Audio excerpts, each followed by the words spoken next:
Hello everyone, and welcome to this session in which we will give an overview on the resource management module. My name is Dennis, and today we'll go through this together. We'll look at the best way to have a quick overview and help you with your global capacity management, with your resources, basically. So the first thing I want to consider is looking at quickly at how busy my resources are. I want to know maybe what projects they are working on also. And this will help me to understand if I should consider them for any upcoming projects. And client comes out with out of the box with very interesting tools, and we'll glance through them and give you some ideas on how you could help them and what you can leverage from using them properly. So let's dive in the system right now. So the first thing I would like to look with you is the tool called the Global Workspace. So this is a very interesting tool that allows you to have a quick visual representation of what is going on in the business in a Gantt view, for example. So it looks like a standard Gantt. You've got different options, goes from a different representation by week or by month. What is interesting here is that you can filter your projects. So someone could decide to see only his project.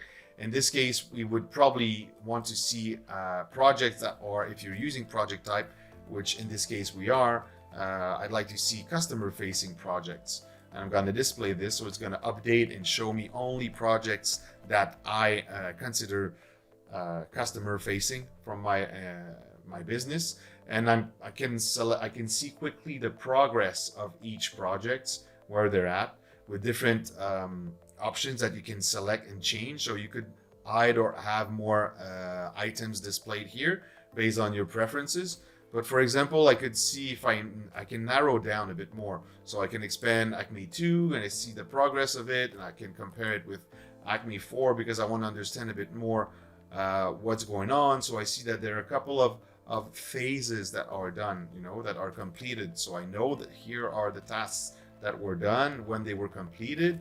I can see that as well, but I can expand other phases and look at what is currently in progress, and this is what they are working on. So I've got a good idea with this global workspace of what could be done, and I can narrow it down at the task level.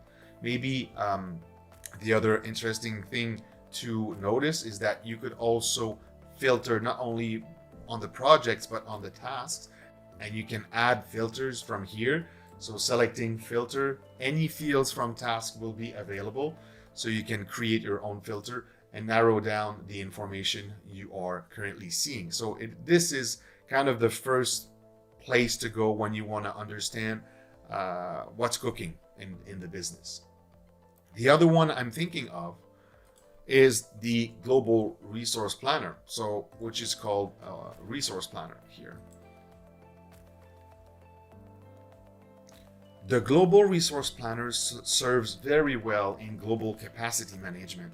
It's very useful when it comes to determining a potential team to be working on an upcoming project, and that's usually a challenge to have that good forecast or that good overview. So once you select people, a bit like we had in the Gantt view or the Global Workspace we looked earlier, you can now expand it and see which projects they're working on. Currently, I'm on the schedule view. I'm going to put it right now in the plan view, just to have a very high level view of what's going on. So you've got hours that are planned for this individual on different projects. And you can see if you're thinking about two individuals, you can compare. That's kind of a very visual place to go. Also, what is interesting with this is that you can have an understanding of what has been done. So for example, I've got different options on this one. The one that is very interesting is display actual hours. So I can see also it serves other purposes, of course.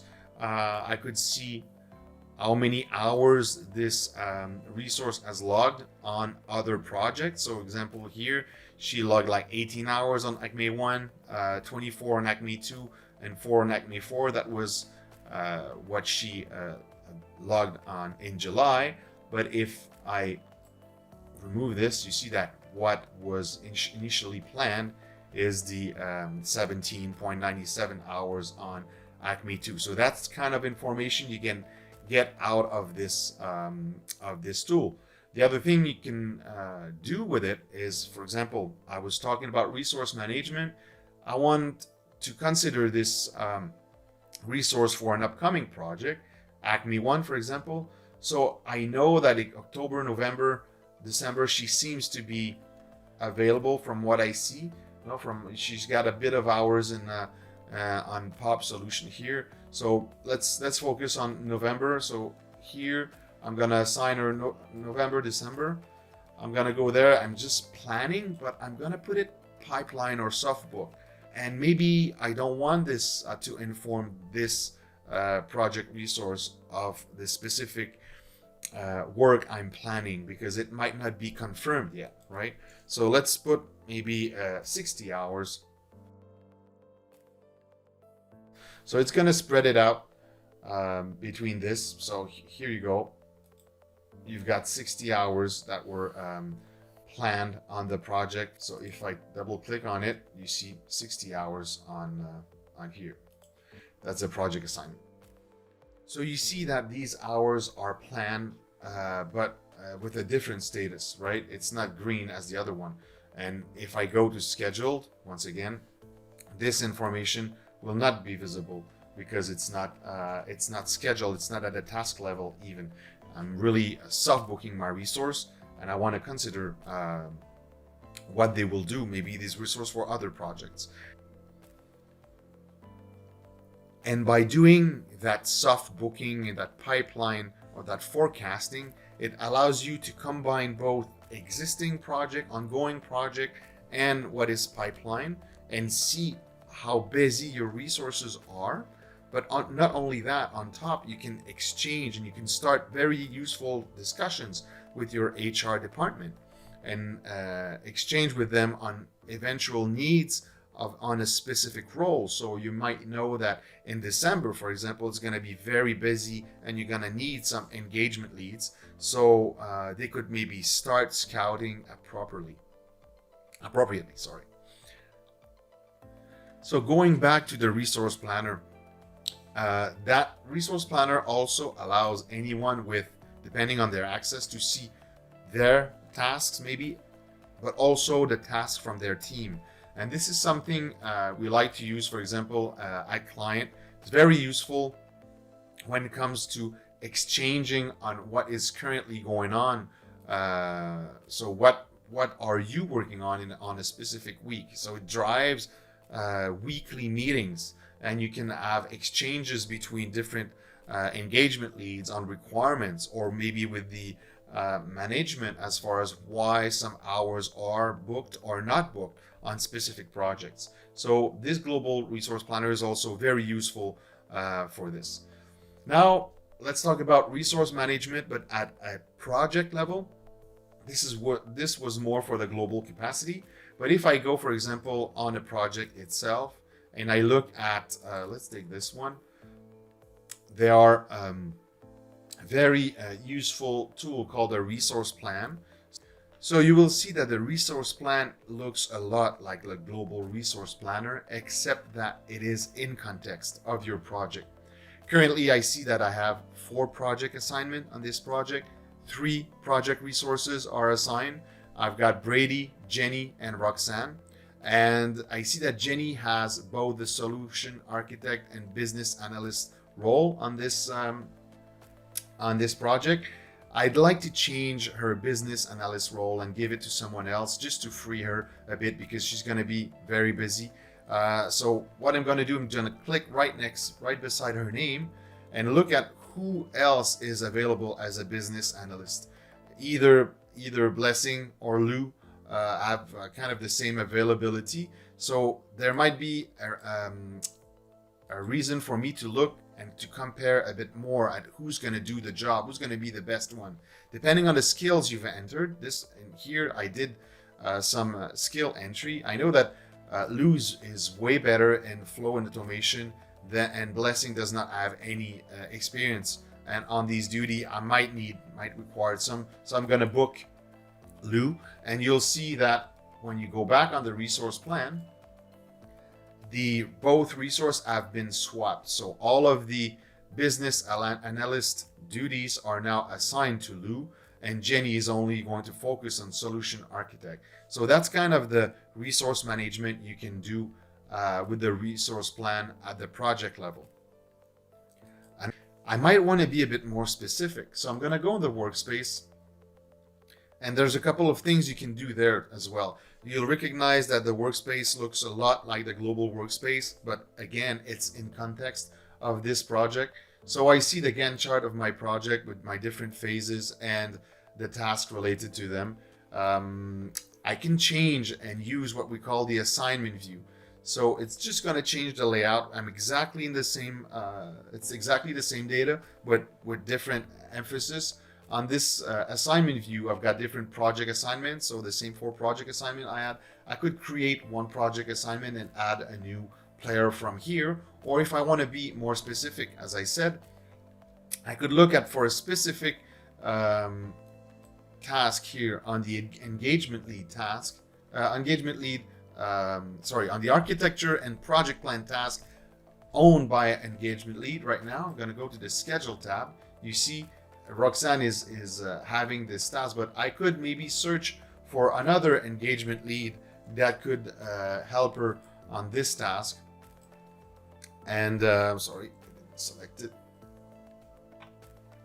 Here we go. Search. So I could search for other resources. You've got that same possibility of adding resources. So I could maybe add here Frenzy. So Frenzy's there. She's gonna take 20 hours. I can change the number of hours of Tracy to 10. Save it. And now she's gonna not only be added to this task, but if I close this here and I refresh my resource plan, my workspace, sorry, you're going to see that not only she's been added to the task, but also she's gonna be part of my project. If we look at the project assignment, so I'm gonna go back to the assignment view, and you see that she's there and she's only gonna contribute on this specific task. So to briefly recap, the global workspace and the resource planner will give you a high level view and help you in your resource management. The global workspace will mostly help you to see in a global Gantt view all of the ongoing projects, and you'll be able to filter what you want to see. The resource planner will be the key when it comes to understanding your resource workload and also to plan and forecast the upcoming workload for them.